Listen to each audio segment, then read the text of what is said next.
Paramashivoham.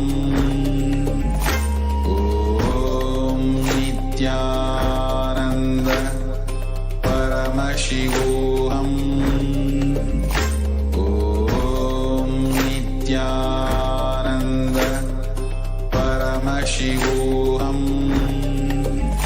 Om Nithyananda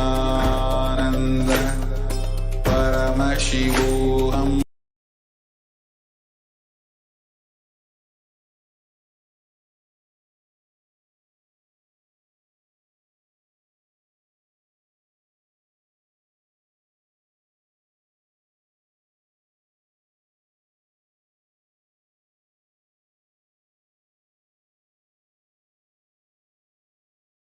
Shivoham.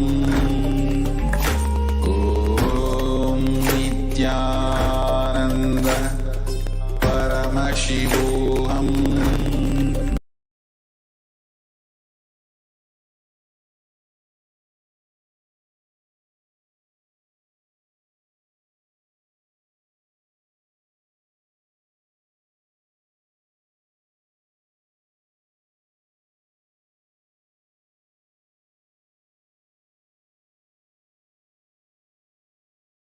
The third eye blindfold reading. Please open your eyes and post your answers in the Zoom chat, whatever it is that you saw in your third eye, whatever Swamiji projected to you all.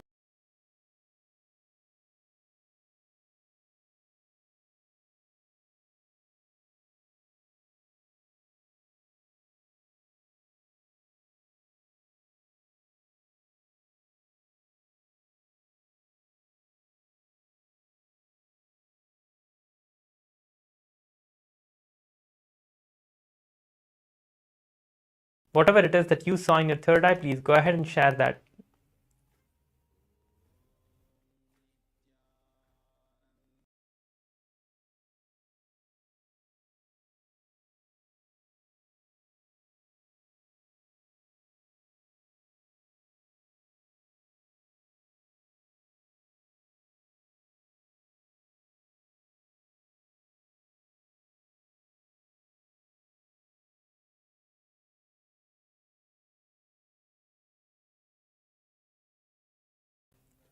Keep sharing whatever you see through the third eye, and do not feel that, okay, this is not right, that is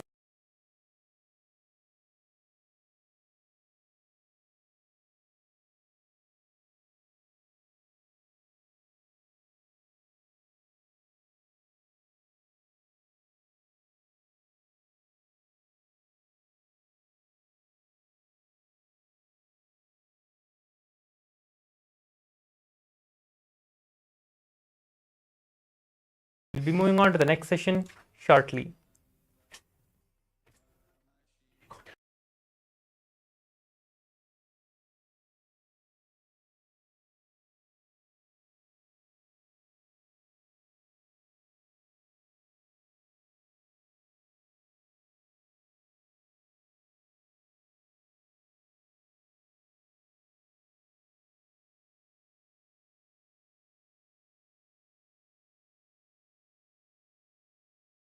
Om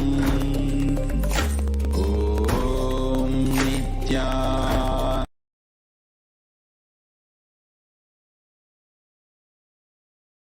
Om Nithyananda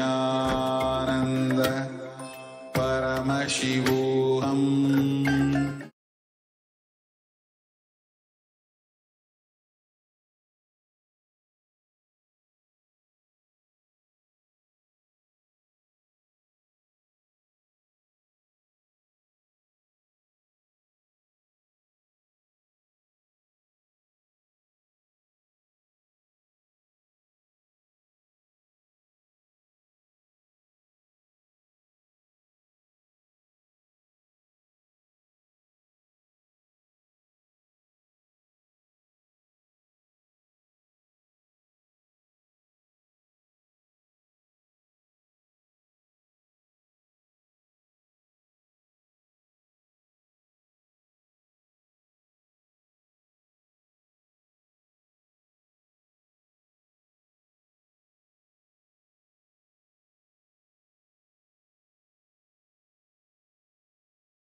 Paramashivoham.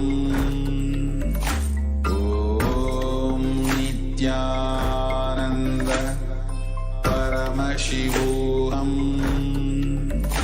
Om Nithyananda Paramashivoham. Om Nithyananda Paramashivoham. Om Nithyananda.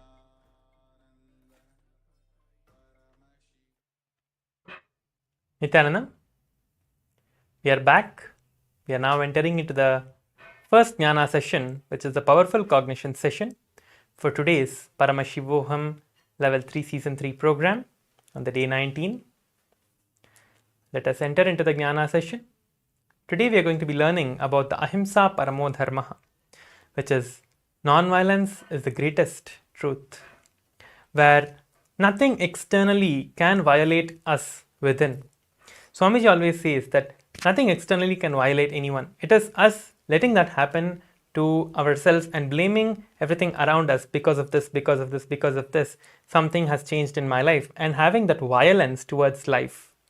So we are going to understand and learn how to manifest the liberation from this one powerless thought current that we have, and how we are going to manifest the powerfulness and the Paramashivatva inside us. Right? So now we are going to be entering into the Jnana and listening to the beautiful revelations directly by Swamiji, the Supreme Pontiff of Hinduism himself, about the Ahimsa Paramo Dharma.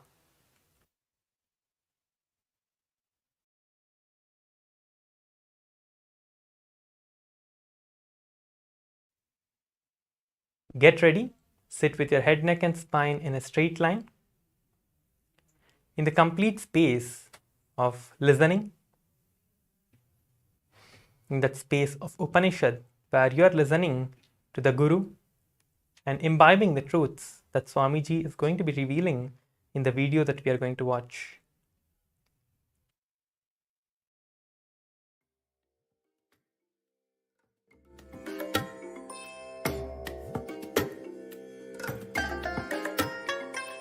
I bless you all. Let you all open all your three eyes and manifest.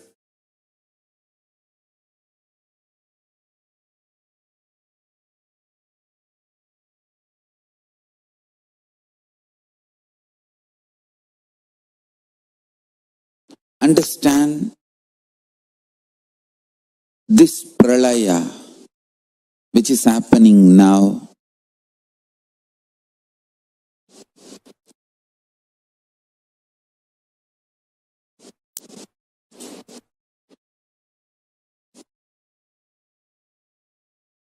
As some good news,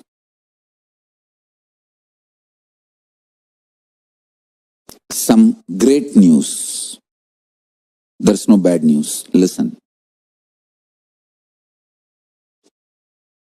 Good news is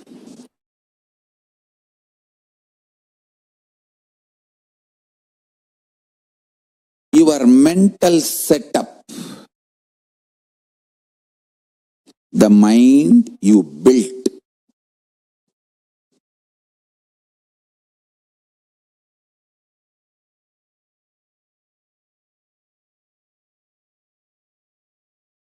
is with the mixture of some delusional beliefs, false hopes, false security, blind spots, and some true, powerful, real cognitions.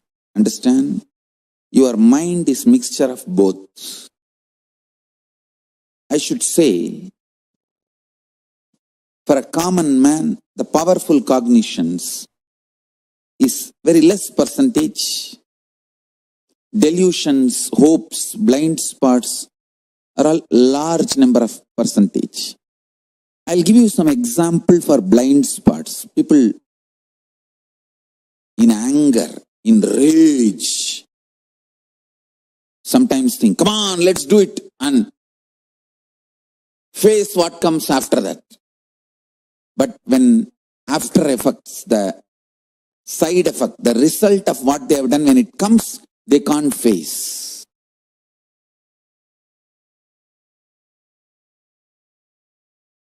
That is what I call blind spot based mental setup. Sometimes people make decisions arrogantly.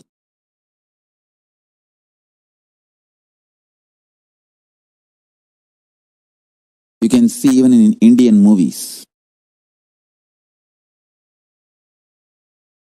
Constantly this Indian cinema is teaching violence as heroism. Oh God.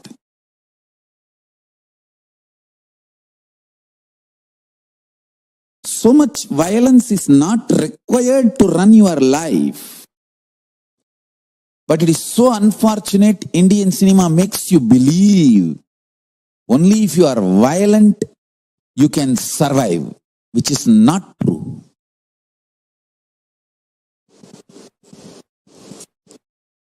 Raising the negativity, friction among the human beings and encashing the cheap emotions, triggering the cheap emotions and making money. Most cheapest business. I've always seen in these Indian cinemas, the hero will tell, come on, kill that fellow, come what may, we will face it later. Actually, after that, when he is arrested and put in jail, he will not be able to face it. This is exactly they are teaching the Indian youth. Indian youth also behaves the same way. Come on, let's do it and face what comes after that. But after that, when it comes, they will not be able to face. The blind spot based thinking.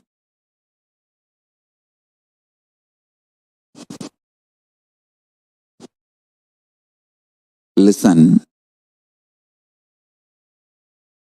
All this blind spot based thinking, blind spot based mental system will collapse now in this pralaya.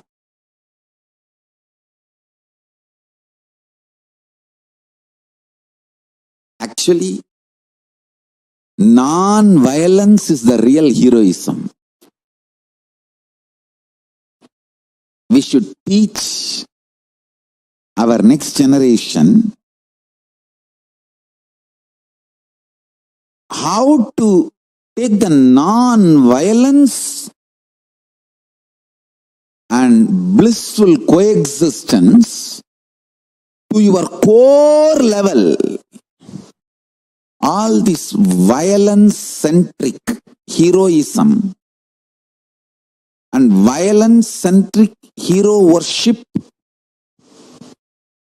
stories, everything should be moved away from the next generation. Violence should not be taught as heroism.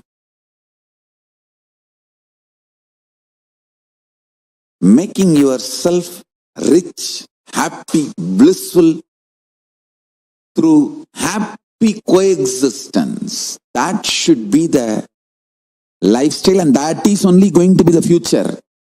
Youth is not going to believe anymore this violence instigating ideologies.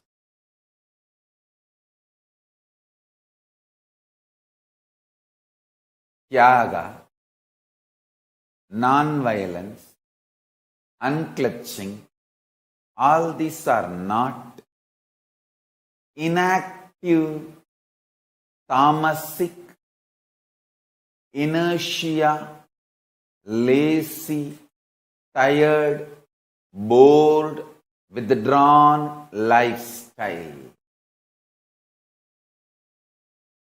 Non-violence means not only you will be non-violent, Ahimsa, established in Ahimsa, you will actively practice Ahimsa and enrich everyone to live Ahimsa.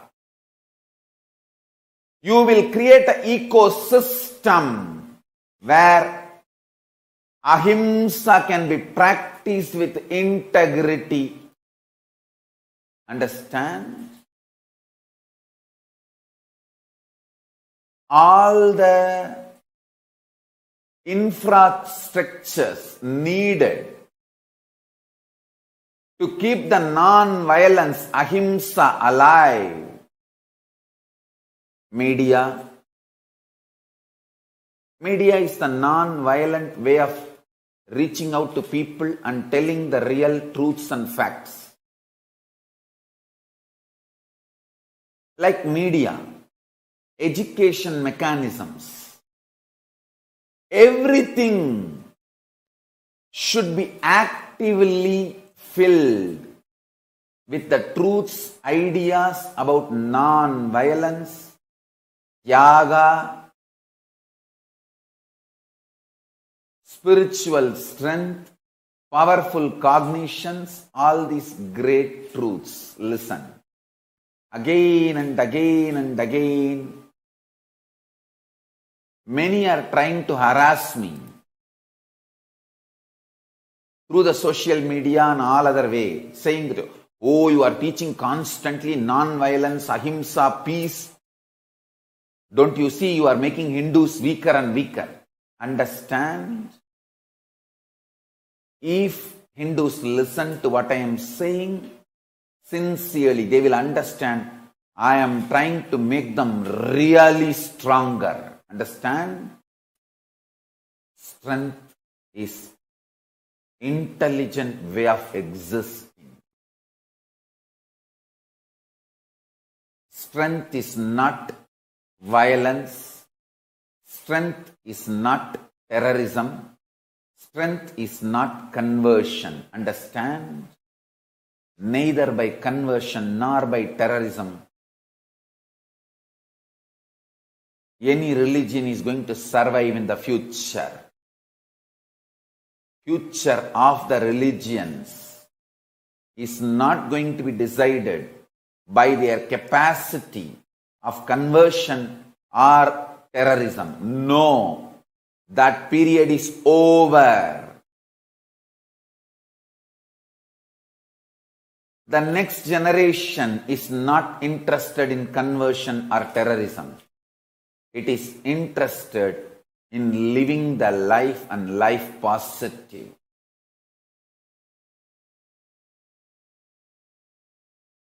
Let me first make clear explanations.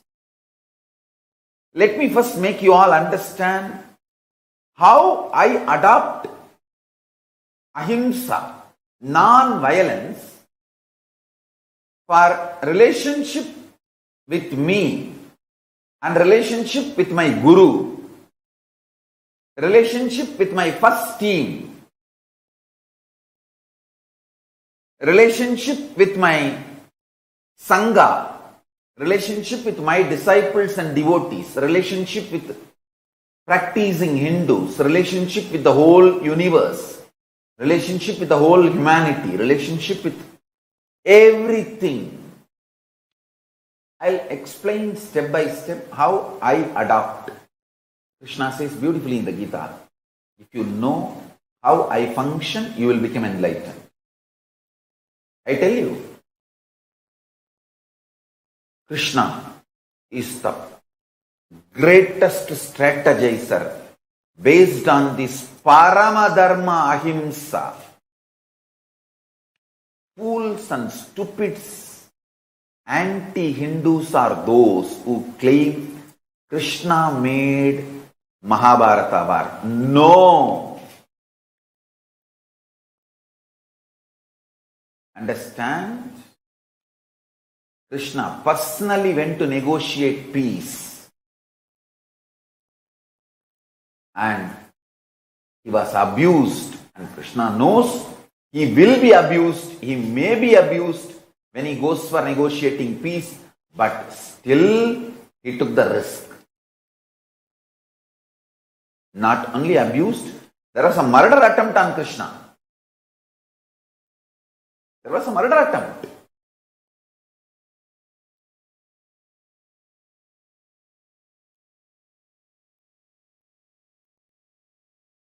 Krishna followed all the rules of an ambassador. Means coming without any protection, weapon, without any security guard, army, nothing.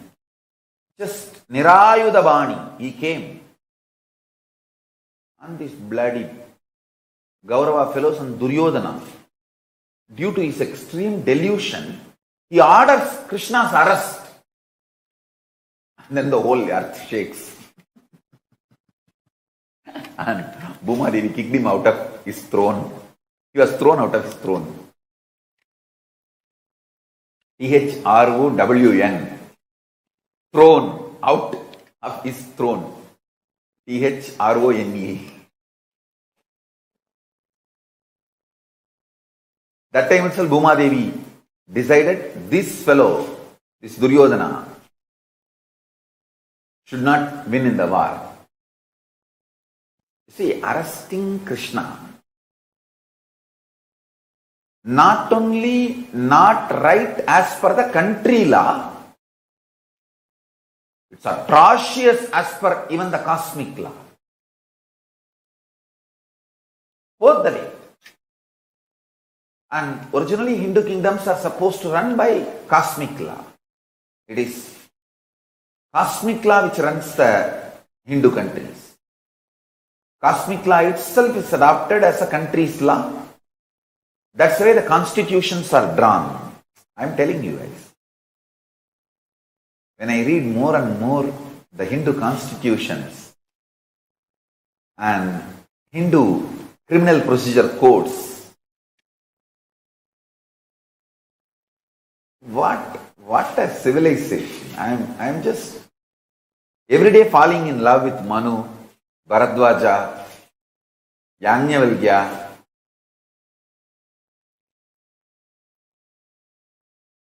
Core of me are Krishna.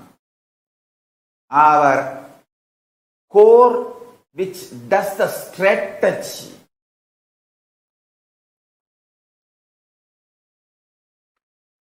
Is pure compassion, non-violence, ahimsa.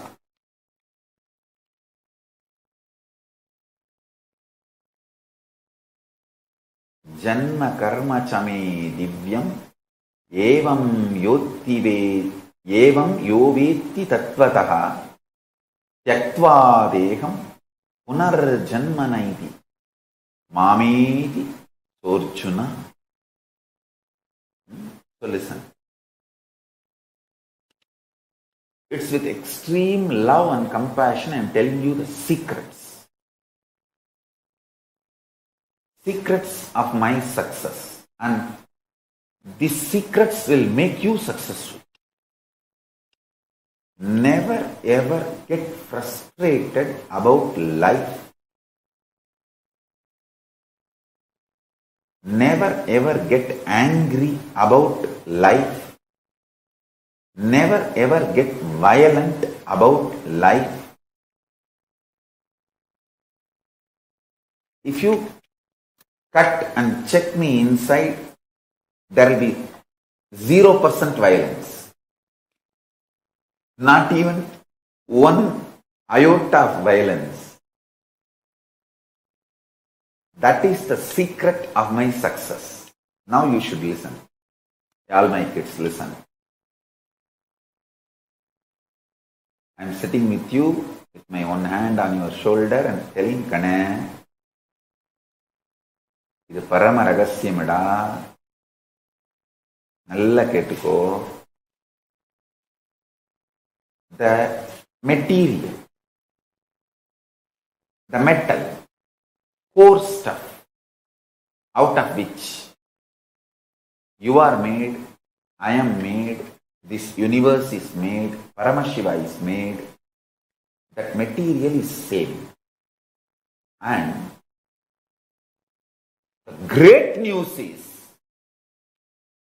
this material knows that we are all same. It is not that you need to build this enlightenment step by step. No.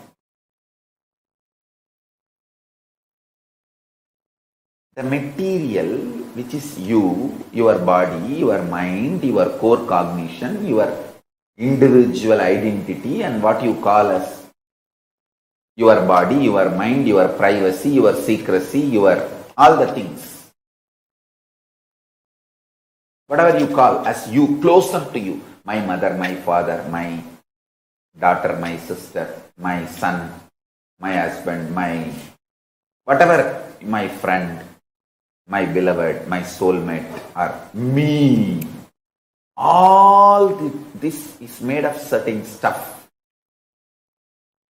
That stuff and the Paramashiva, the stuff out of which Paramashiva is made, and the stuff out of which I am made, all of us are made. That stuff, that material is same.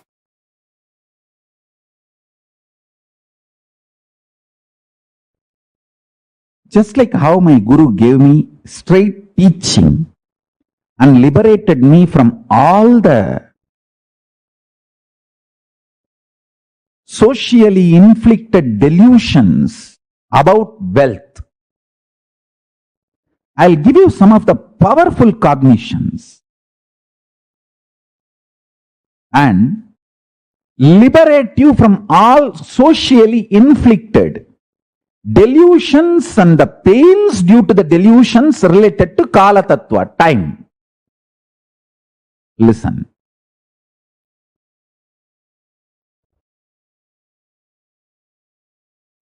Even death is okay, but don't ever become violent.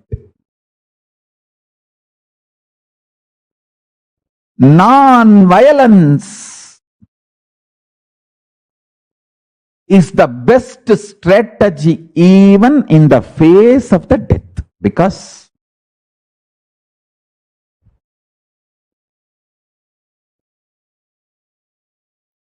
if you adopt violence, you will go down into the more and more deluded consciousness and suffer. If you adopt non-violence, even if you die, you will raise into higher and higher consciousness. You can manipulate your ability to take birth as you want.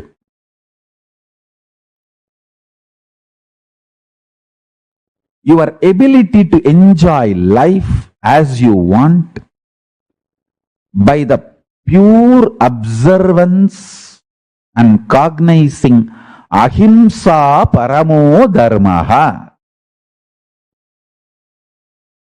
When you cognize non-violence is the ultimate dharma,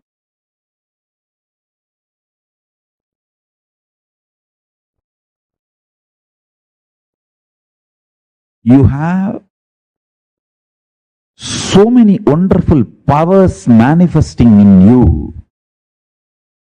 You will master the higher states of existence, higher space of existence, because non-violence will bring tremendous strength and fearlessness. Every time you are non-violent and face the crises in your life, you will become fearless. Listen, non-violent response to every crisis removes the fear and strengthens your cognition, ability to cognize powerful cognitions. Now, just now, sit and listen and pen down this statement once more. Non-violent way of responding to every crisis in your life removes all fears from you and strengthens your powerful cognitions and your ability to cognize powerful cognitions and manifest them as reality.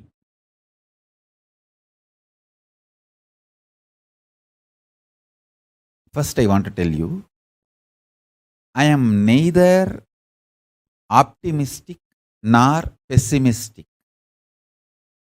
I don't see world as negative.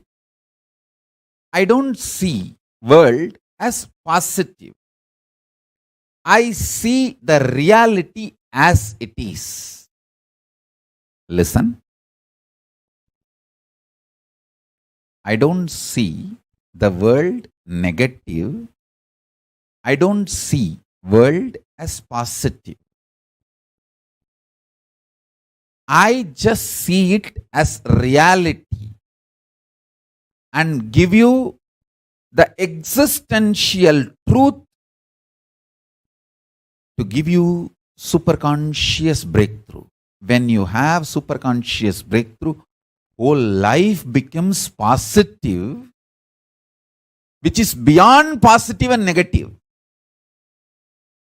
Understand?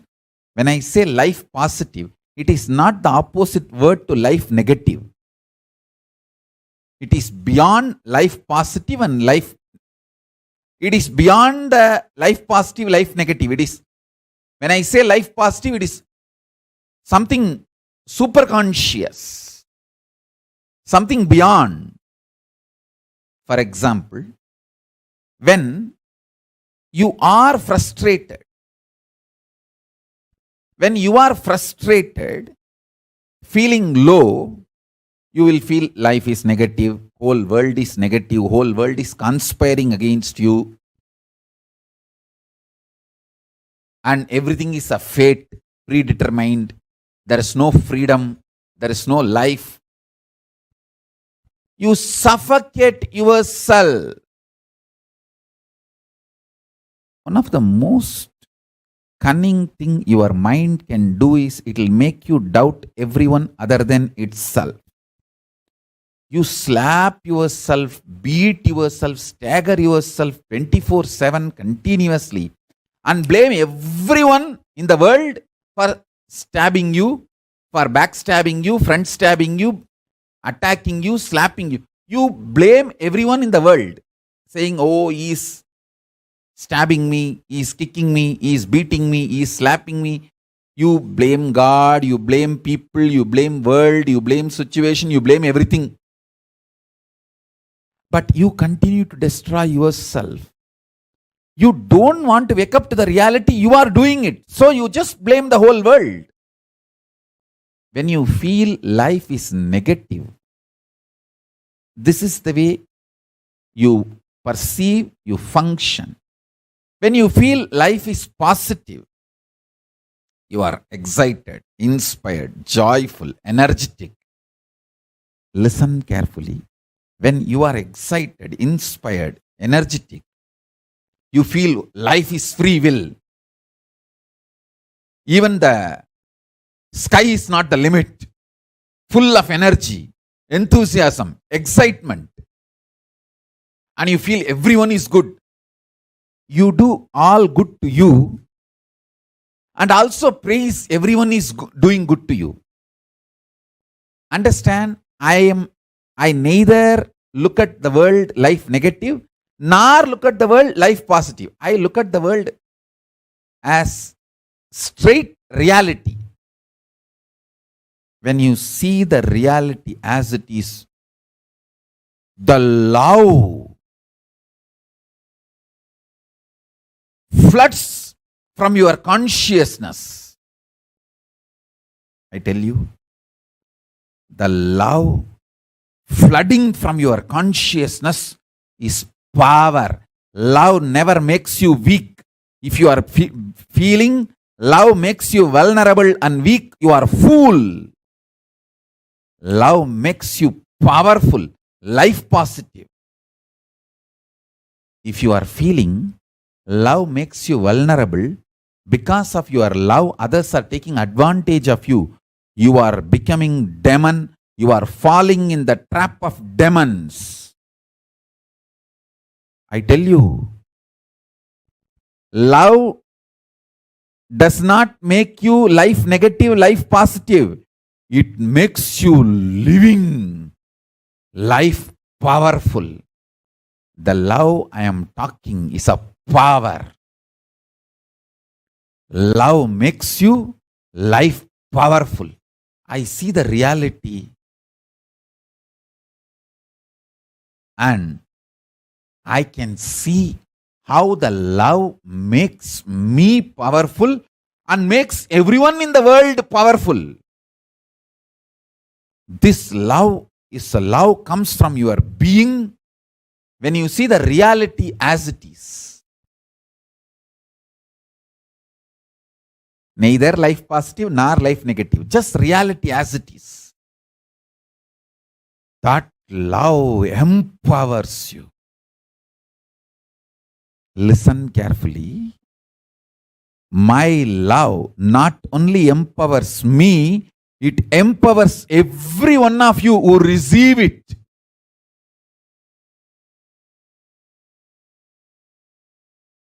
In multiple level, my love empowers you.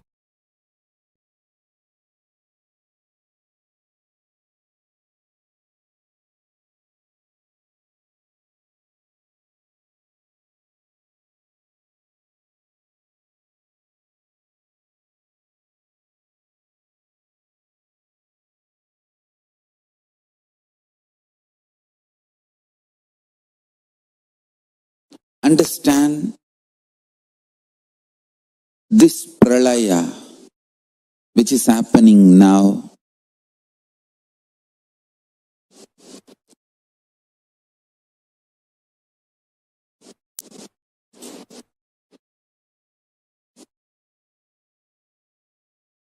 as some good news,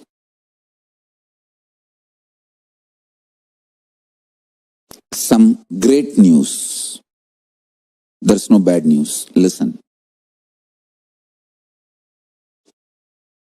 Good news is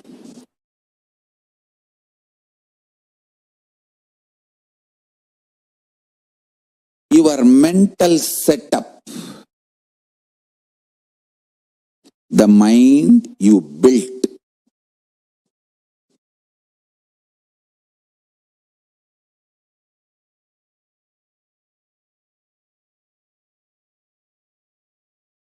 is with the mixture of some delusional beliefs, false hopes, false security, blind spots, and some true, powerful, real cognitions. Understand? Your mind is mixture of both. I should say, for a common man, the powerful cognitions is very less percentage. Delusions, hopes, blind spots are all large number of percentage. I'll give you some example for blind spots. People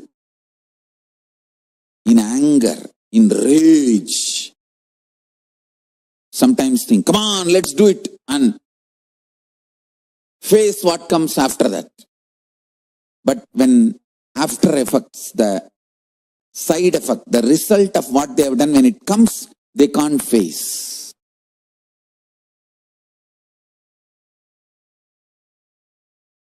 That is what I call blind spot based mental setup. Sometimes people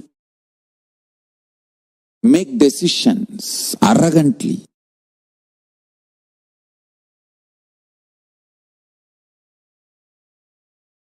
You can see even in Indian movies. constantly this Indian cinema is teaching violence as heroism. Oh God.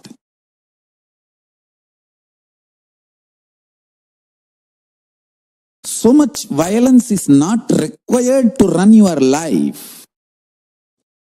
But it is so unfortunate, Indian cinema makes you believe only if you are violent, you can survive, which is not true.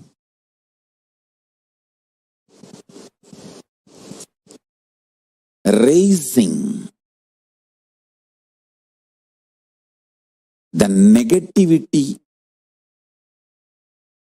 friction among the human beings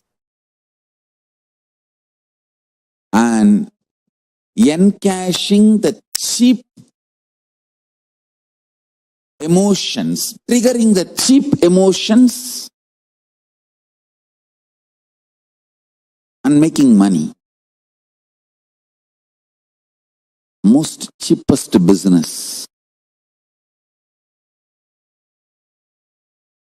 I've always seen in this Indian cinemas, the hero will tell, come on, kill that fellow, come what may, we will face it later. Actually, after that, when he is arrested and put in jail, he will not be able to face it. This is exactly they are teaching the Indian youth. Indian youth also behaves the same way. Come on, let's do it and face what comes after that. But after that, when it comes, they will not be able to face. The blind spot based thinking.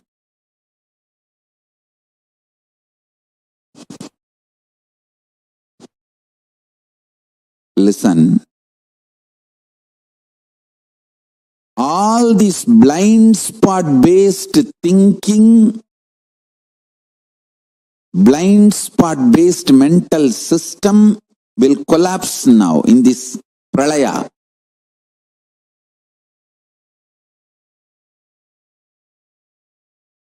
Actually, non-violence is the real heroism. We should teach our next generation how to take the non-violence and blissful coexistence to your core level.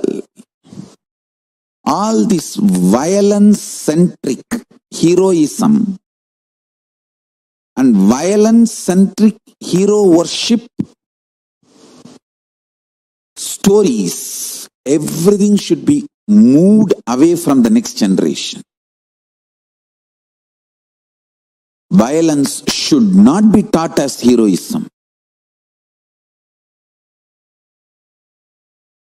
Making yourself rich, happy, blissful through happy coexistence. That should be the lifestyle, and that is only going to be the future. Youth is not going to believe anymore this violence instigating ideologies.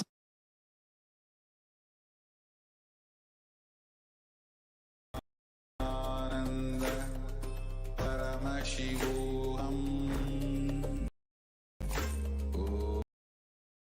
Om Nithyananda Paramashivoham.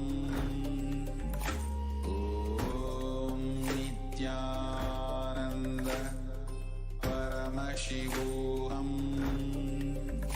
Om Nithyananda Paramashivoham.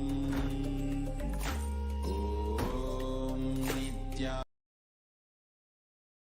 We have witnessed the wonderful, the jnana, which Bhagavan Paramashivam himself, Swamiji himself has given, which is Ahimsa Paramo Dharma. The non-violent is the ultimate cosmic law. So we have understood the very core principle of the non-violence. The Supreme Pontiff of Hinduism said, non-violence is not just in non-violent space and practicing ahimsa. It is not just ends there. You are not in a kind of establishing ahimsa. It is not just ending there. You actively practicing ahimsa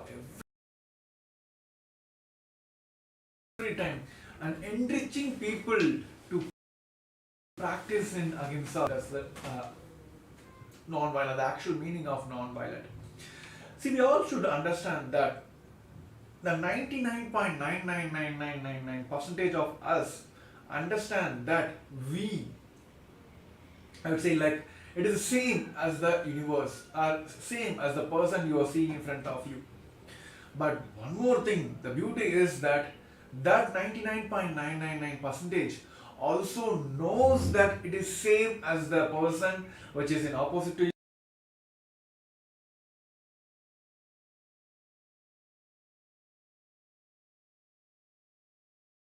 Entire Maya matrix, which you feel that you are separate from the universe, you are not same as the person you are seeing in front of you.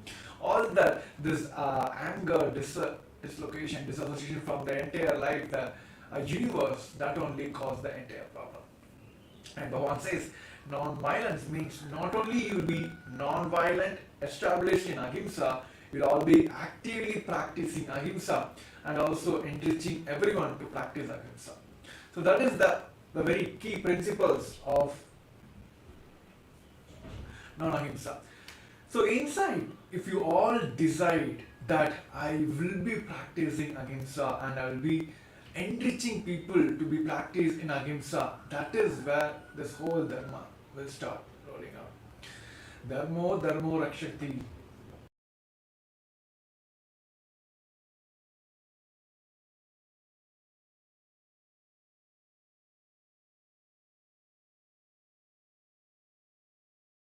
Establish ahimsa, to establish dharma, he have connected everything. So the very core principle here today we all wanted to experience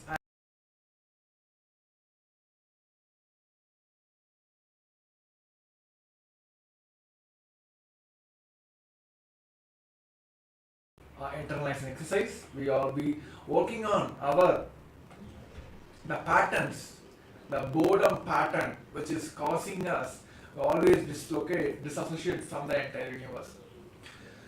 So just we're going to enter into a internalizing exercise.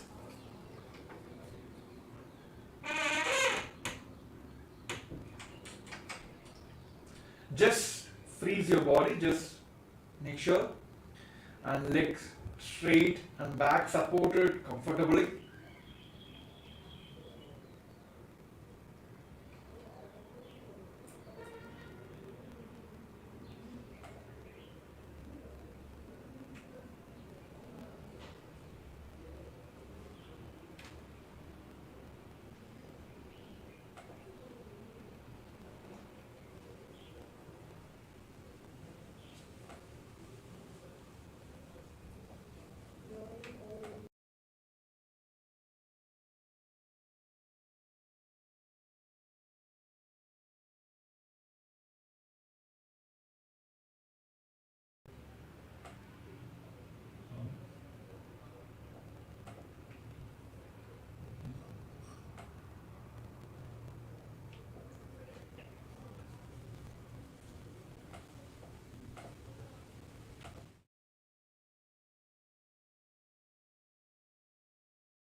Nithyananda Paramashivoham.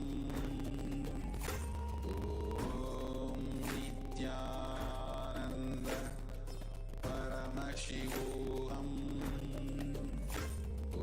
Om Nithyananda Paramashivoham.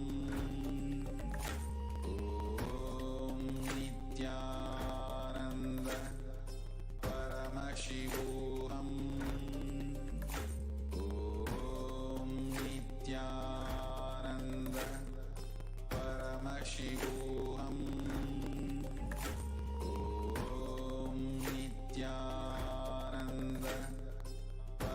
Paramashivoham.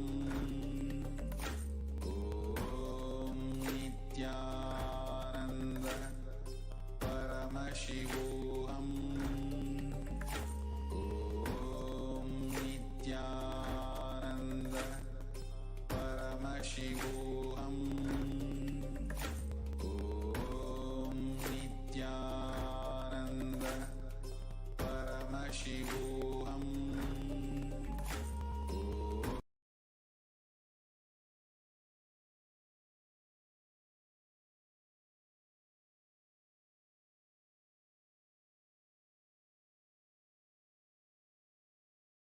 Paramashivoham. Om Nithyananda Paramashivoham.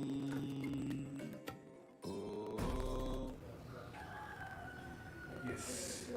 Now, all of us will be entering into the internalized exercise.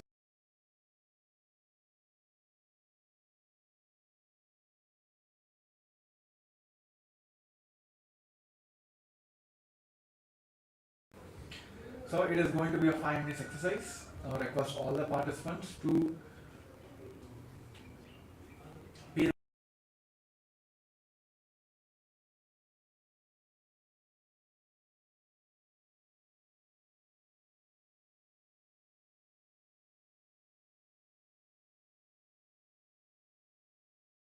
comfortable.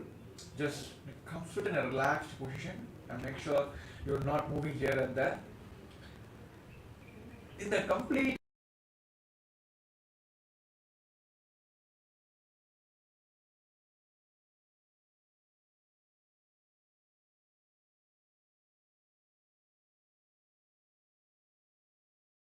deeply as possible.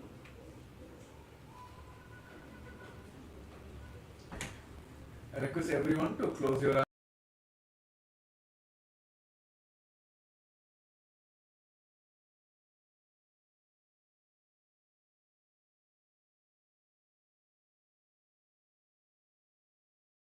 Possible and as deeply as possible.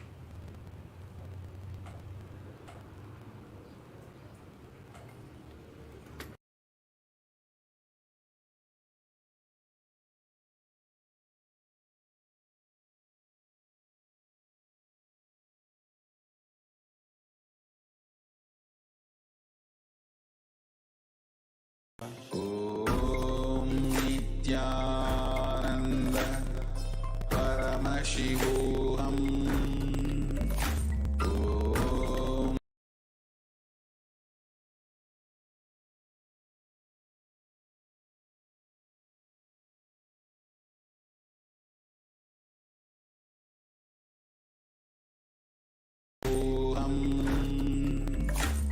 Om Nithyananda Paramashivoham. Om Nithyananda Paramashivoham.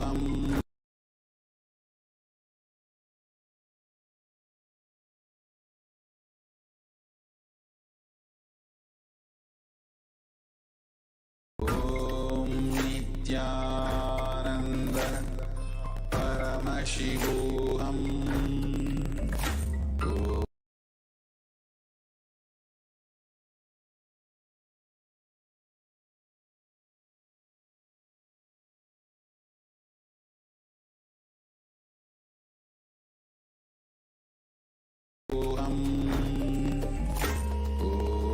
Om Nithyananda Paramashivoham.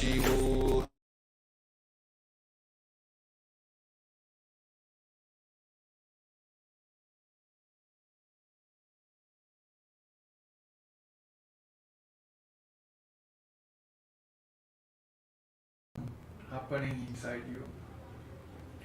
Unclutch from the boredom.